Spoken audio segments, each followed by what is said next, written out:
Welcome to Samba Samba. Enjoy the video. In this video, I will show how to make nachos on stove. Heat a large skillet over medium heat and add a single layer of chips. Sprinkle a mix of shredded cheese to fully cover chips, then add cooked protein and vegetables. Cover briefly to melt cheese evenly.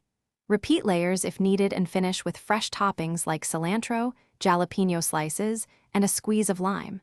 Serve directly from the skillet for a warm, shareable snack. Start by prepping all ingredients so assembly is fast and steady. Shred cheese and warm proteins before you start layering in the skillet. Keep wet toppings like salsa and sour cream separate until the final step to avoid soggy chips. Layer chips, cheese, and toppings in thin, even layers to melt thoroughly. Cover the skillet briefly to trap heat and achieve gooey, bubbling cheese for perfect stove nachos. If this video is helping you, please subscribe and hit like so I can keep making easy recipes.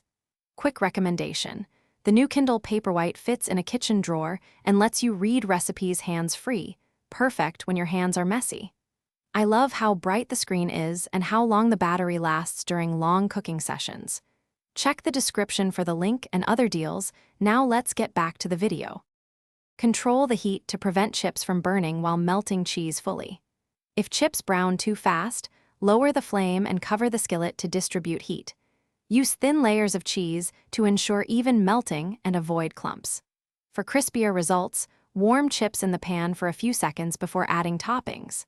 Finish with cold toppings after removing from heat to balance textures and flavors for a crowd-pleasing skillet nacho. Thanks for watching. Consider subscribing if we helped you.